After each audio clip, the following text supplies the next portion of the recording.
All right, now when we're talking about significant digits, we're kind of talking about a lot of different things. There's like significant zeros, there's significant digits as it applies to the answers in math problems.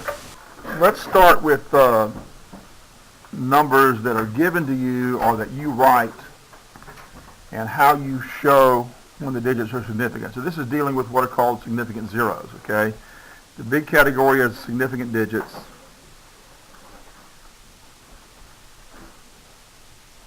Okay, and there are two formal rules for significant zeros.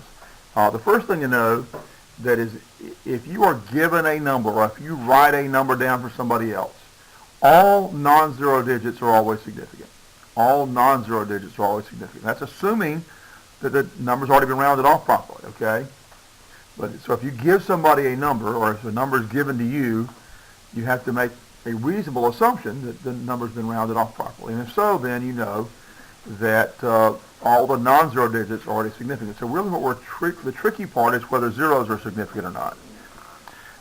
Then you've got a rule that says that any zeros that follow a decimal place and a non-zero digit, so it has to be both, following a decimal place and a non-zero digit, those are significant. So if I have a number like this, okay, then these zeros right here, these two right here, follow a decimal place, but they don't follow. When I say follow, I mean to the right of. They follow a decimal place right here, but they don't follow a non-zero digit. So this zero doesn't meet either part of that. Doesn't follow a non-zero digit, doesn't follow a decimal place. These two follow a decimal place, but they don't follow a non-zero digit. And you got to do both according to that rule. I like to call it the two-part rule. So the two-part rule says that you have to zeros are significant if they follow a decimal place and a non-zero digit. So none of these zeros are significant, but these non-zero digits, those are all significant. So this is a three-digit number, a number that has three significant digits.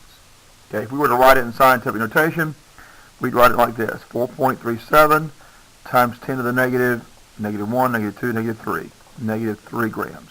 And so scientific notation, numbers written in scientific notation are much clearer about what the significant digits are. Okay. Now the other rule, a formal rule for significant zeros, is any zero between significant digits is also significant. So let's do this: 4370.0. Okay. Now this zero in this place, that right here, is significant because it follows a decimal place and a non-zero digit. This zero, that's where the other rule comes in, the one-part rule I call it.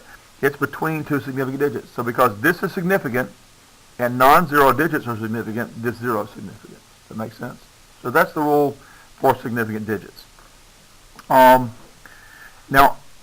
I have a couple of informal rules I like to use, and those informal rules say that leading zeros are not significant. We just found that out by using the two-part rule. It's a little more complex. So it's a little bit simpler to think about it that way. Leading zeros like this are always significant. And then I say that trailing zeros are significant if there's a decimal place. Trailing zeros are significant if there's a decimal place. So that would cover this rule. Of course, it would also mean that if we had 4037 grams, that zero is significant because it's between two significant digits. So the next area then, the next category then, is how do you handle significant digits when you're multiplying and dividing or when you're adding and subtracting. And those are the two categories we talked about in here. Let's say we're going to add up some numbers like this.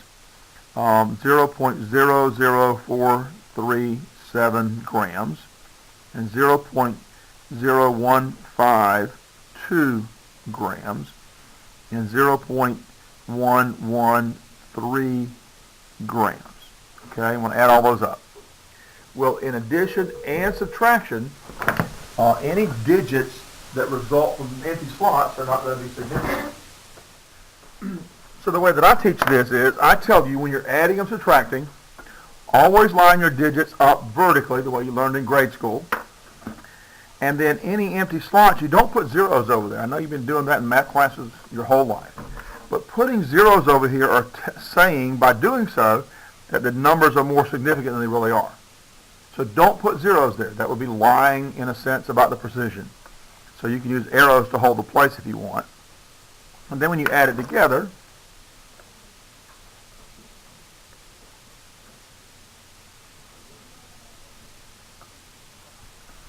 you can see that these digits here resulted from empty slots. I didn't put zeros there. I'm not confused about whether it's supposed to be significant or not.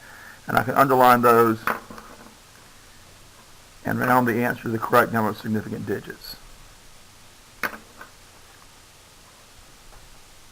The 5 makes a 2, round up to a 3. Okay? That makes sense? Now, with multiplication division then, the rule is, or the way that I've taught the rule, is that you go through the problem and find all the measured or calculated numbers. And those are the ones you're going to use for figuring out the number of digits you need in your final answer. And all those measured or calculated numbers, the number with the least digits governs how many digits you keep in your final answer. So let's say I have 5.00 grams of water. I'm going to convert that to moles. Let's see, 18.01, I believe it is, grams of H2O in 1 mole. And I know that you're supposed to calculate molar mass, you know, in a vertical fashion the way I've taught you, but I'm just sort of putting it together rather quickly for this problem to help you understand this. Dimensional analysis process says we should cancel out the units of measurement and the species.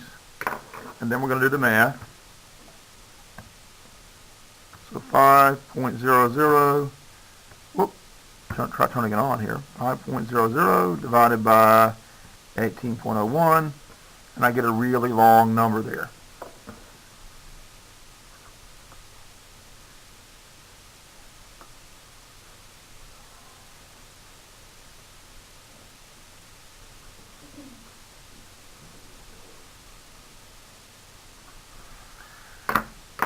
And so what I'm going to do is look at this number which is measured and this number which was calculated. Okay, remember we have learned how to calculate molar mass, and that's where we get that from. Okay, so that'd be a calculated number.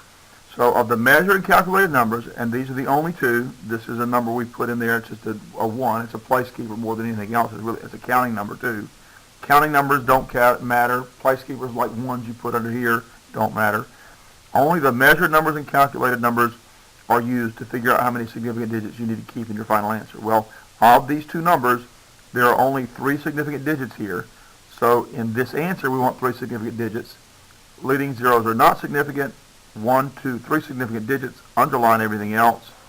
And the same process we used up here. We underline the insignificant digits, draw an arrow to indicate that we are rounding off, and then write our answer. 0.276 makes the 7 round up to an 8 moles of H2O.